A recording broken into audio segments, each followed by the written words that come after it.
Welcome back, everybody. We're diving into compliance today, specifically this thing called a compliance gap analysis. I know.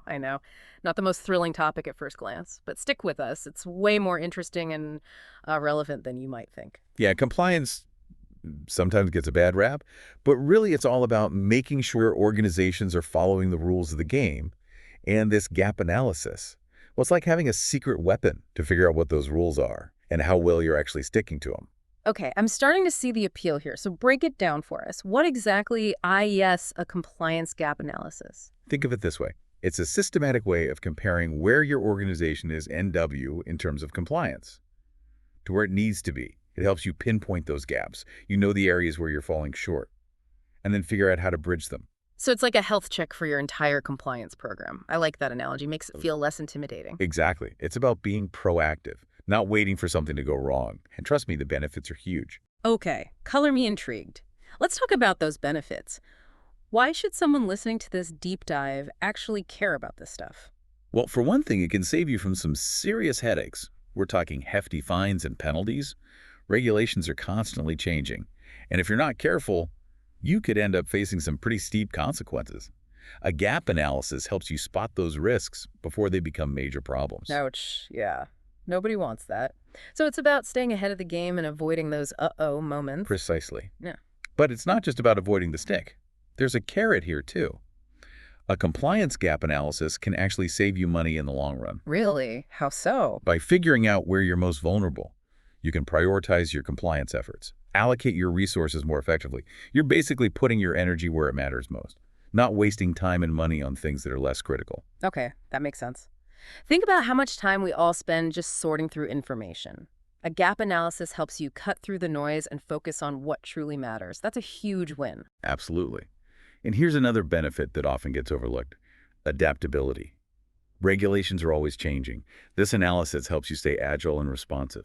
Yeah, that's crucial in today's world. Everything seems to be moving at warp speed, so we're talking about avoiding fines, prioritizing resources, and adapting to the ever-changing regulatory landscape. That's a pretty strong case. It is, and it's relevant for everyone, no matter the size of your organization or what industry you're in.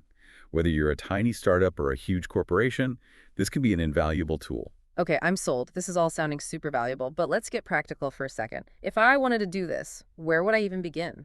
Well, luckily for you, your sources lay out a pretty clear roadmap. Step one is all about defining the scope. What regulations, what policies, what areas are you going to focus on? Data protection, anti-bribery, environmental regulations. So it's about choosing your battles strategically, making sure we're focusing on the right things. Exactly. Once you've got that scope nailed down, it's time to identify the relevant regulatory requirements. That means gathering all the laws, regulations, and internal policies that apply. Okay, so we're talking about some pretty dense documents here. Industry standards, government regulations, even local or state laws. You got it.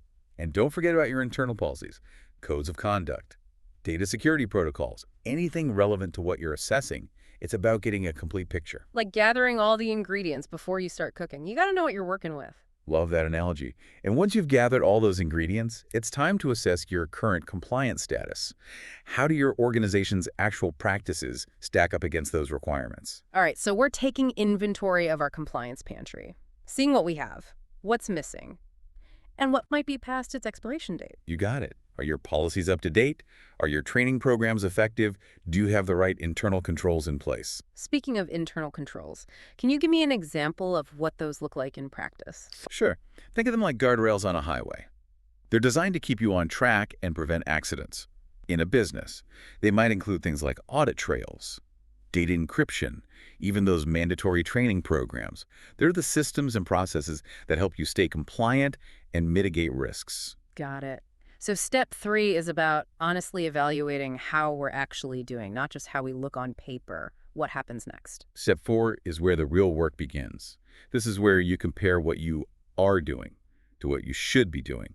It's all about pinpointing those specific areas where you're falling short. So we're identifying those cracks in the foundation, the Yeah. leaks in our roof, Yeah. the areas that need some serious attention. Precisely.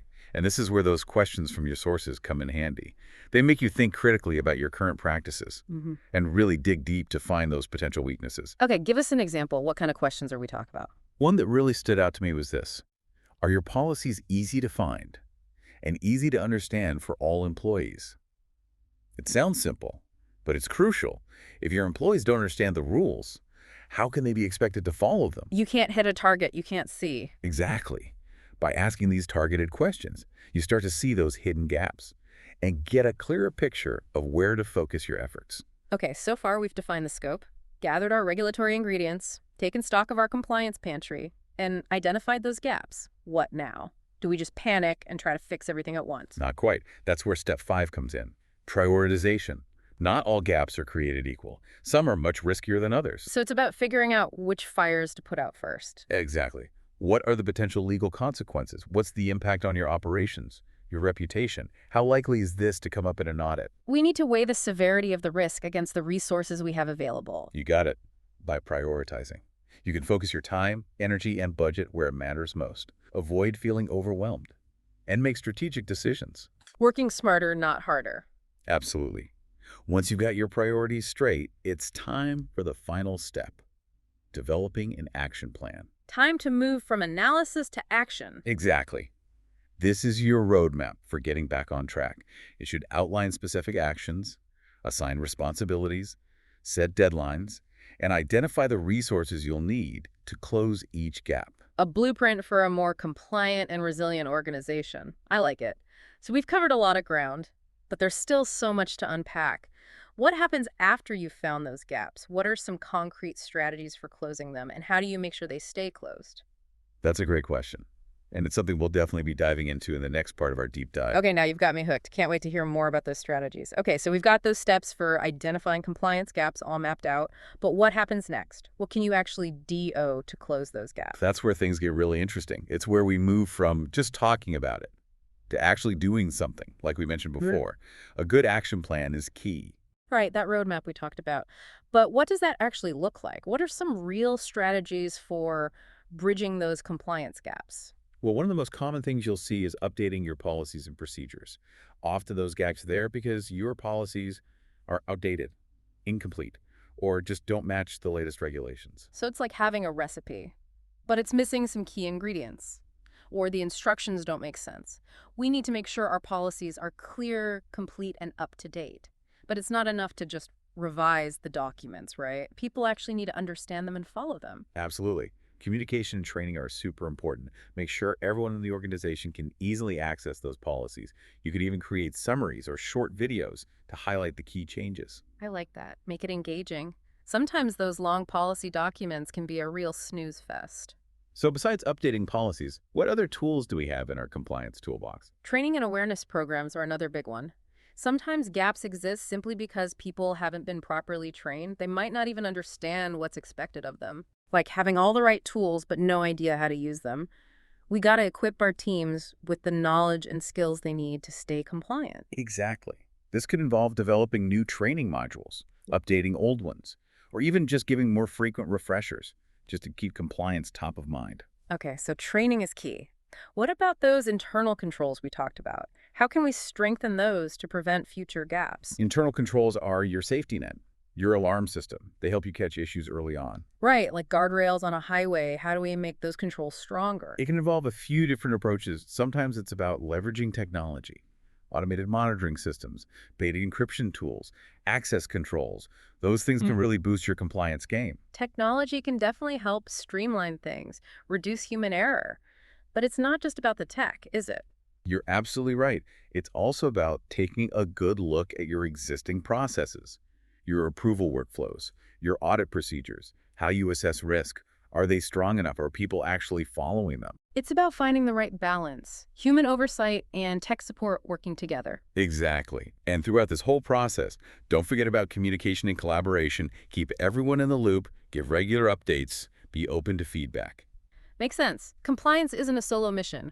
We need everyone working together towards the same goal. Couldn't have said it better myself. Now, before we move on, I think it's worth mentioning some of those best practices your sources highlight.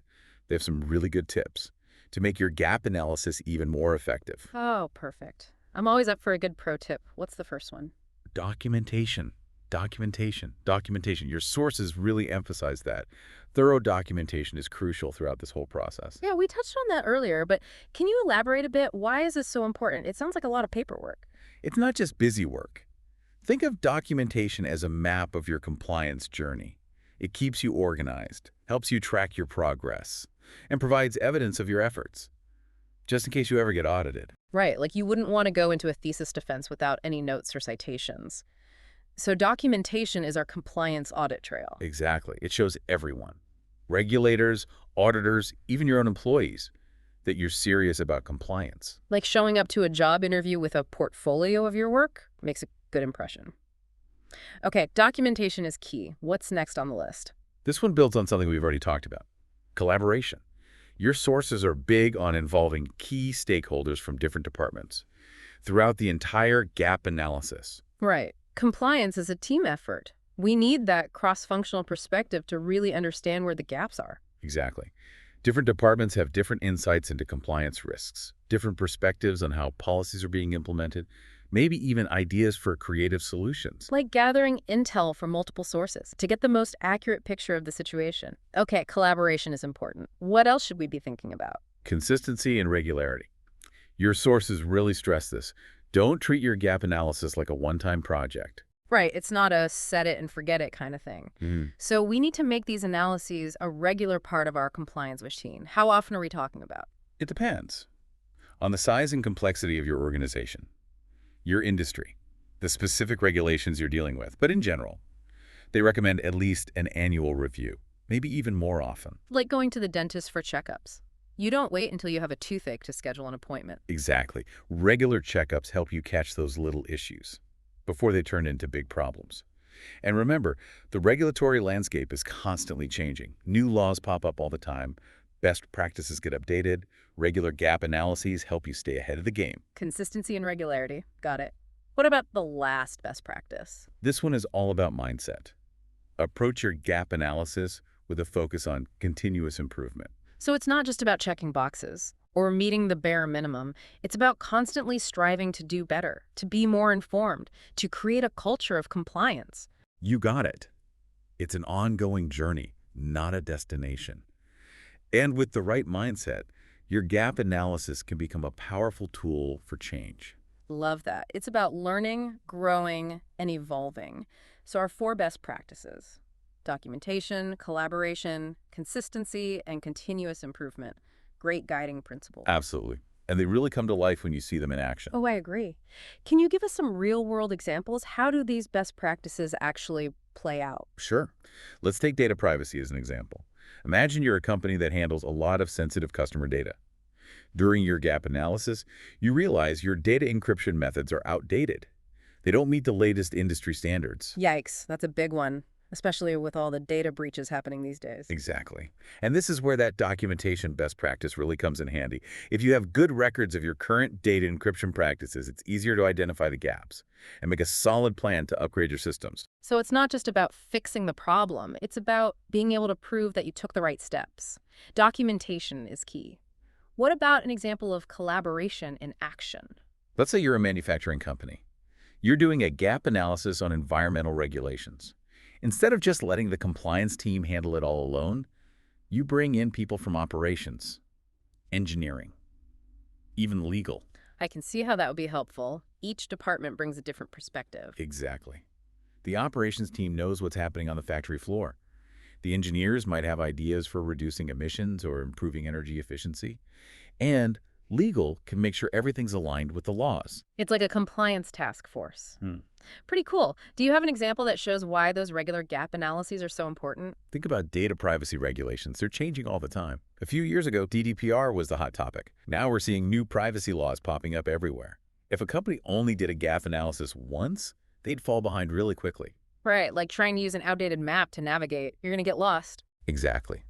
By doing those regular checkups, companies can stay on top of those changes, update their policies, and make sure they're still compliant even as the rules change. Regular checkups are key. What about that continuous improvement mindset? Can you give us an example of that in action? Imagine a company that just had a compliance violation.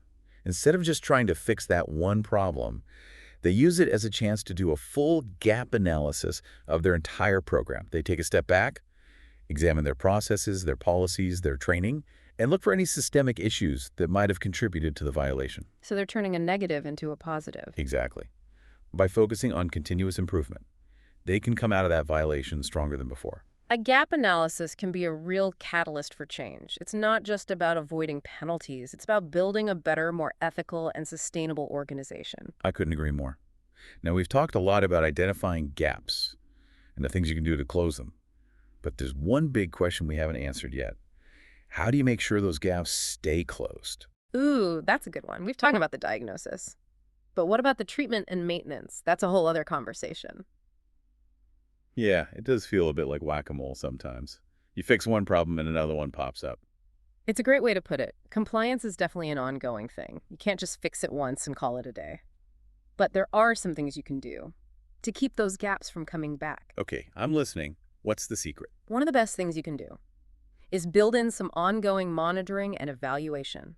Remember those regular gap analyses we talked about? They're not just for finding NEW gaps. They're also for checking if your solutions are actually working. Oh, I see. Like those regular checkups at the doctor. Not just for catching new problems, but also to make sure the treatment's working. Exactly. It's a feedback loop. You're always gathering information, analyzing it, and then making adjustments as you go.